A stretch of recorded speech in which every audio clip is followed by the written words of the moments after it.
नमस्कार दोस्तों, स्वागत है आप सभी का हिंदी महासागर में। हिंदी साहित्य प्रश्नोत्तरी की क्लास 11 में आप सभी का स्वागत है।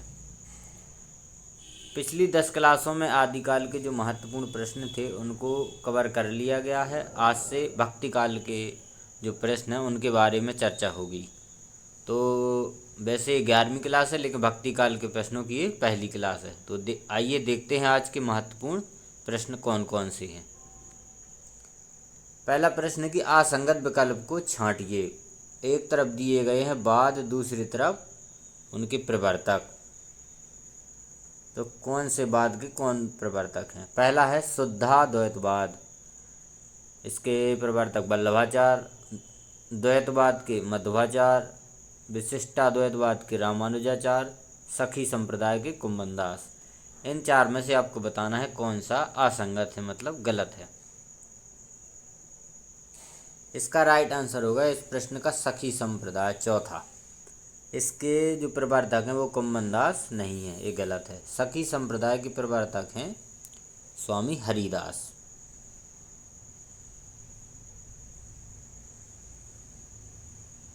बाकी शुद्धाद्वैतवाद के प्रवर्तक वल्लभाचार्य हैं, ये सही है। द्वैतवाद के प्रवर्तक मध्वाचार्य हैं, ये सही है। विशिष्टाद्वैतवाद के प्रवर्तक रामानुजाचार्य हैं, ये भी सही है। और सखी संप्रदाय के प्रवर्तक हो गए अपने हरिदास।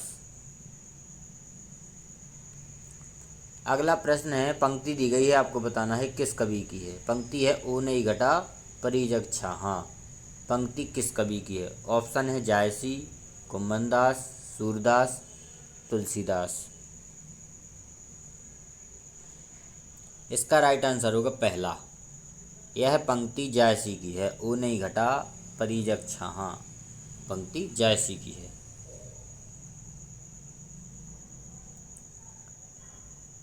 जायसी जो मलिक मोहम्मद जायसी हैं,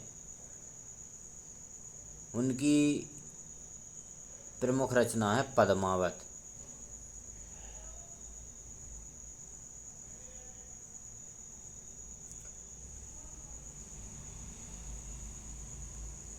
अगला प्रश्न है, भक्ति काव्य को भारतीय चिंतनधारा का स्वाभाविक विकास किसने माना है? भक्ति काल के लिए अलग अलग बातें कही गई हैं, जिसमें भक्ति काव्य को भारतीय चिंतनधारा का स्वाभाविक विकास किसने माना है? ऑप्शन है श्याम सुंदर दास, राम कुमार वर्मा, हजारी प्रसाद द्विवेदी, रामचंद्र शुक्ल। इसका राइट आंसर होगा हजारी प्रसाद द्विवेदी। हजारी प्रसाद द्विवेदी मानते हैं कि जो भक्ति काल है और जो भक्ति काव्य है वह भारतीय चिंतनधारा का स्वाभाविक विकास है, मतलब जैसा होना चाहिए था वैसा ही है। बाकी रामचंद्र शुक्ल हैं, ये भक्ति काल को मानते हैं कि यह इस्लामिक आक्रमण का परिणाम है। अगला प्रश्न है, श्री संप्रदाय के प्रवर्तक कौन हैं? ऑप्शन है रामानुजाचार्य, मध्वाचार्य, विष्णु स्वामी, निम्बार्काचार्य। इसका राइट आंसर होगा रामानुजाचार्य। श्री संप्रदाय के प्रवर्तक रामानुजाचार्य हैं। विष्णु स्वामी के द्वारा चलाया गया था रुद्र संप्रदाय। रुद्र संप्रदाय। और निम्बार्काचार्य के द्वारा चलाया गया था सनकादि संप्रदाय। सनकादि। तो श्री संप्रदाय के प्रवर्तक हो गए रामानुजाचार्य, विष्णु स्वामी के द्वारा चलाया गया रुद्र संप्रदाय, और सनकादि संप्रदाय के प्रवर्तक है निम्बार्काचार्य। मध्वाचार्य द्वैतवाद के प्रवर्तक हैं। अगला प्रश्न है, विभिन्न मतों के आधार पर हिंदी में भक्ति काव्य की कितनी शाखाएं मानी जाती हैं? ऑप्शन है 3, 2, 4, 5। इसका राइट आंसर होगा 4। भक्ति काल में 4 प्रमुख काव्यधाराएं मानी जाती हैं। इसमें पहले प्रमुख 2 हैं निर्गुण भक्ति धारा और सगुण भक्ति धारा। अब निर्गुण भक्ति धारा में दो शाखाएं हैं, ज्ञान मार्गी शाखा एक और एक है प्रेम मार्गी शाखा। सगुण भक्ति धारा में एक कृष्ण भक्ति धारा है और एक है राम भक्ति धारा। तो इस प्रकार से प्रमुख चार भक्ति धाराएं हैं, एक ज्ञान मार्गी, प्रेम मार्गी और कृष्ण भक्ति धारा, राम भक्ति धारा। अगला प्रश्न है कि बरवे नायिका भेद के रचनाकार कौन है? ऑप्शन है रहीम, रसलीन, बिहारी, मतीराम। इसका राइट आंसर होगा रहीम दास। बरवे नायिका भेद रहीम दास की रचना है। अगला प्रश्न है सूर सागर की रचनाकार कौन है? ऑप्शन है तुलसीदास, सूरदास, रहीमदास। इसका राइट आंसर होगा सूरदास। सूर सागर सूरदास की रचना है। इनकी दो प्रमुख और रचनाएं हैं, जो एक है सूर सारावली, सूर सारावली, और एक है साहित्य लहरी।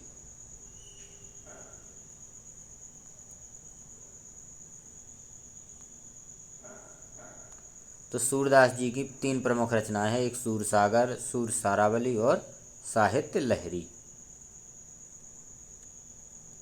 अगला प्रश्न है भक्ति काल की समय सीमा क्या है? ऑप्शन है विक्रम संवत 1375 से 1700, विक्रम संवत 1300 से 1680, विक्रम संवत 1350 से 1700। इनमें से कोई नहीं। इसका राइट आंसर होगा 1350 से 1700। भक्ति काल की समय सीमा है जो रामचंद्र शुक्ल के द्वारा मानी गई है, यही सर्वमान्य भी है।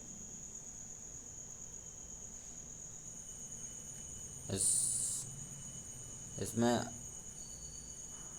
निम्नलिखित में से कौन श्री कृष्ण भक्ति का संप्रदाय नहीं है? ऑप्शन है वल्लभ संप्रदाय, हरिदासी संप्रदाय, तत्सुखी संप्रदाय, गौड़ी संप्रदाय। इसका राइट आंसर होगा तत्सुखी संप्रदाय, तीसरा।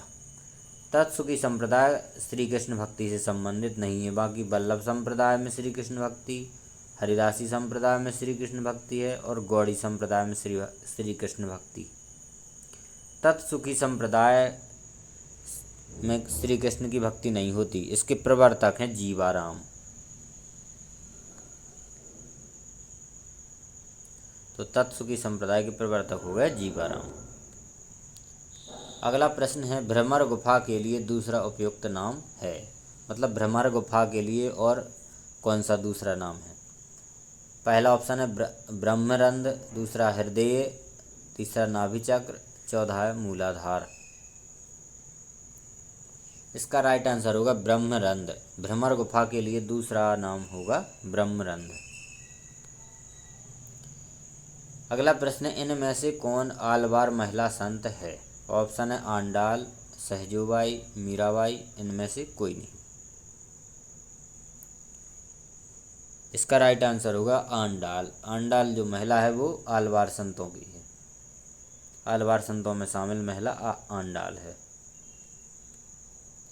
अगला प्रश्न है रामानुज संप्रदाय में किसकी उपासना की जाती है? ऑप्शन है शंकर जी, ब्रह्मा जी, विष्णु जी, लक्ष्मी जी। इसका राइट आंसर होगा विष्णु जी। रामानुज संप्रदाय में विष्णु जी की उपासना की जाती है। अगला प्रश्न है कि ओम जय जगदीश हरे की आरती की रचना किसने की? ऑप्शन है शिवानंद, राजा शिव प्रसाद, हरिहर स्वामी, श्रद्धाराम फिल्लौरी। इसका राइट आंसर होगा चौथा, श्रद्धाराम फिल्लौरी। ओम जय जगदीश हरे की आरती श्रद्धाराम फिल्लौरी के द्वारा लिखी गई है। अगला प्रश्न है कमल दल नैनन की उन्मानी, बिसरत नाहि सखी मो मन में मनते मंद मंद मुस्कानी। यह पंक्ति किस कवि की है? जो पंक्ति दी गई है यह किस कवि की है? ऑप्शन है मीराबाई, सूरदास, रहीम, नंददास। इसका राइट आंसर होगा तीसरा। ये पंक्ति रहीम की है। कमल दल नैनन की उन्मानी, और बिसरत नाही सखी मुँह मन तैं मंद मंद मुस्कान। ये बहुत ही प्रसिद्ध पंक्ति है। अगला प्रश्न है, कृष्ण के साथ राधा की महानता किस संप्रदाय की है? ऑप्शन है स्त्री संप्रदाय, रुद्र संप्रदाय, ब्रह्म संप्रदाय, सनकादि संप्रदाय। इसका राइट आंसर होगा सनकादि संप्रदाय। सनकादि संप्रदाय में कृष्ण के साथ राधा की महानता भी है।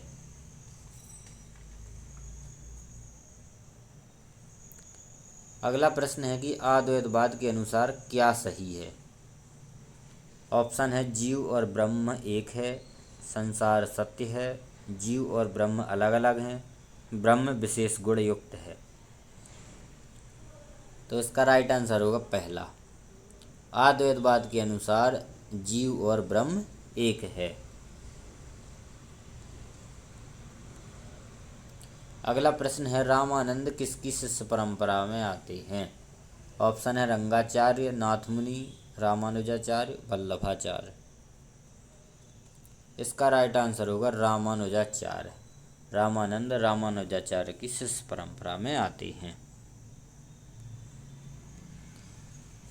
समग्र भक्तिकालीन काव्य पर कौन सी विशेषता लागू होती है? ऑप्शन है अवतार में विश्वास, अहंकार का त्याग, जाति प्रथा का निषेध, ईश्वरीय लीला गायन।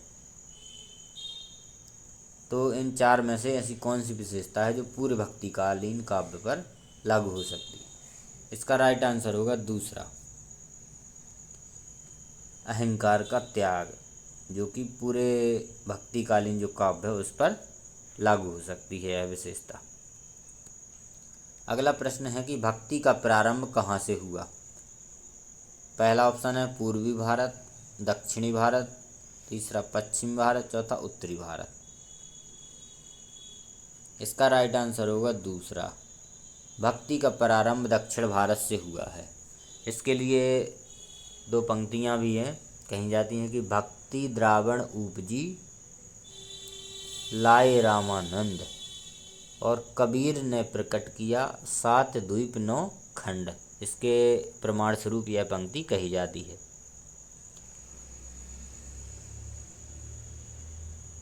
अगला प्रश्न है कि निम्नलिखित में से कौन सी काव्यधारा भक्ति काल की नहीं है?